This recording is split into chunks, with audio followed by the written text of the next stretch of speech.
Now, it's been almost a year since I picked up the A7 IV as a replacement for my A7 III. So I thought, let's chat about it from the pros and the cons, and also if I think it's worth picking up over the recently released FX30.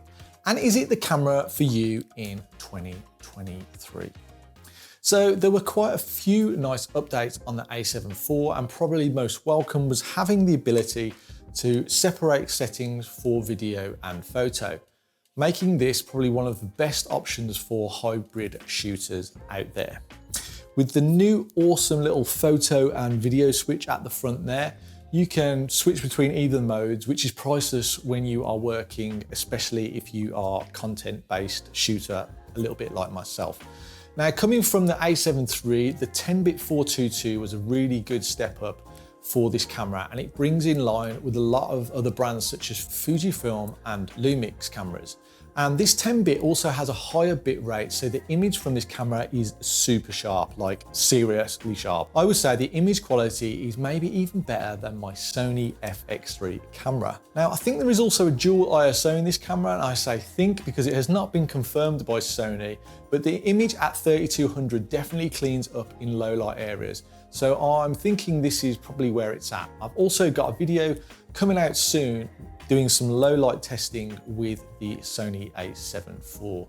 Also, drop some comments with your findings with ISO on this camera, as I would be interested to hear your thoughts, and remember to hit like and also subscribe if you are enjoying the video. Now, one of the main reasons I picked up this camera also was the new color science introduced, and it's had S-Cinetone added in, which is great if you are using other newer Sony cameras like the FX3 or the FX6.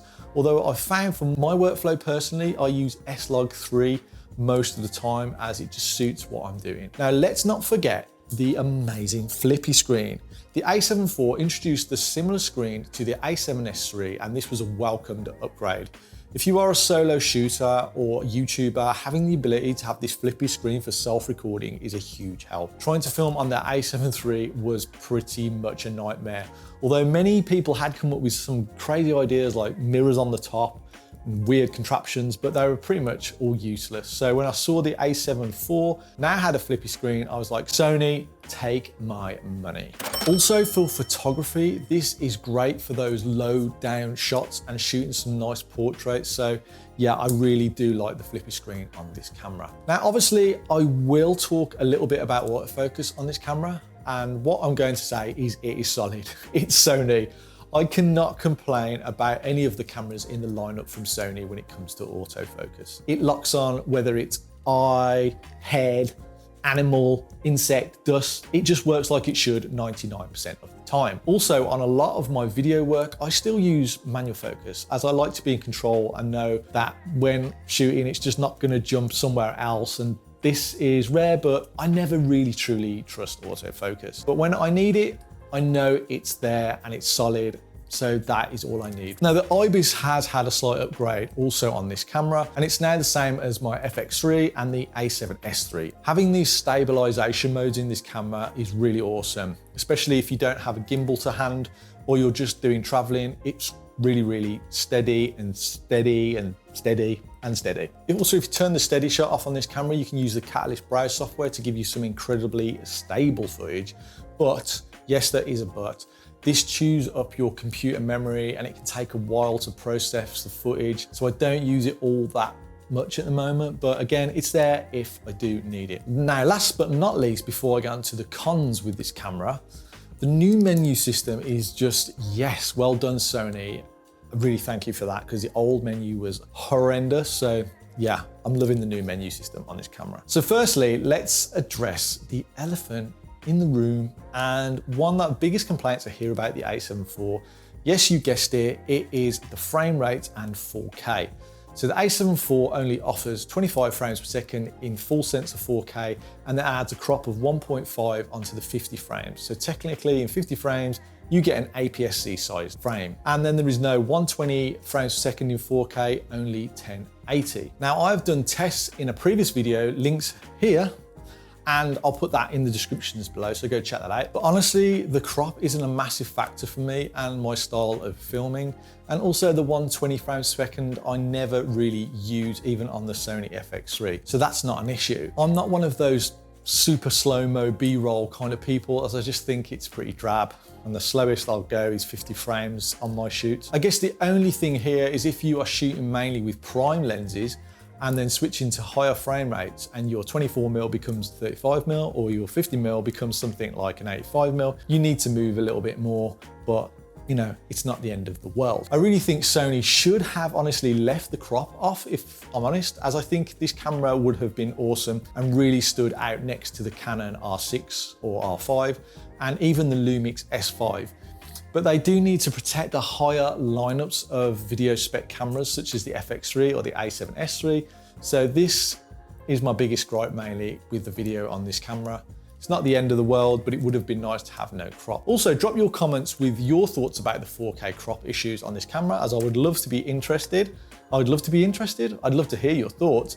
And remember to hit like and subscribe if you are enjoying the video, as that really helps me on this channel. So another big complaint I get asked a lot about with the A7IV is the overheating issue. Now, I will say that I've had it overheat once, but this was a super hot day and I was filming indoors for about an hour and my FX3 was roasting also, and it did cut out. So since then I have updated the settings in this camera to the high temperature setting, and since then I've had no issue with it overheating. Now when it comes to switching between photo and video, I found a little issue on this as well. So one thing I discovered, which is annoying, and maybe someone can help me if you know how to sort this out or if there's a firmware update, but if you are filming and using Gamma Display Assist and then you flick over into photo, the camera doesn't turn off the Gamma Display Assist, so you just get like a horribly saturated image on the photo side of the camera. And there's no way to switch that off between video and photo mode. So that is kind of annoying, because when I flick between, like I say, video and photo, the photos just look really awful, so then I have to root around in camera to find the settings. Yeah, it's just a little bit annoying.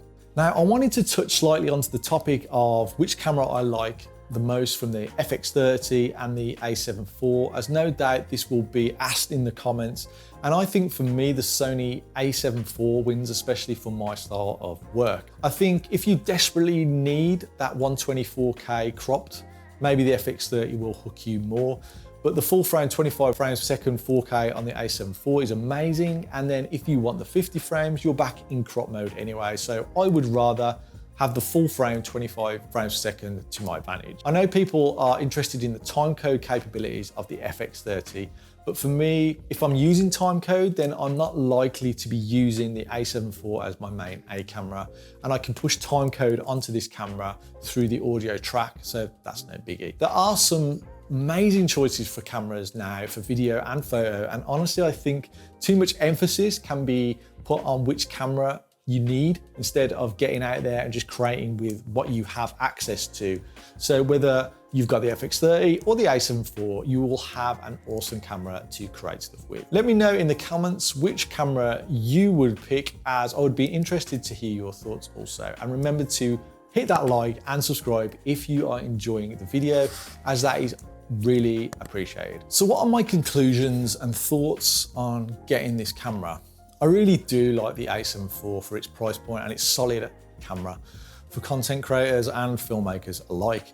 The image is great and sharp and looks nice when graded. And when it comes to photo, well, you cannot go wrong with this camera. Yes, it has downfalls, but from my experience of using many cameras in my time, no camera is really that perfect. I think this is a solid camera going forward into 2023, especially if you are looking for a full frame camera in the Sony lineup. So hopefully you have enjoyed my little rundown on the A7IV and my likes and dislikes with it, and I'm looking forward to doing more with it in 2023. Thanks again. I'll see you on the next one, and have a happy new year. See you later, guys.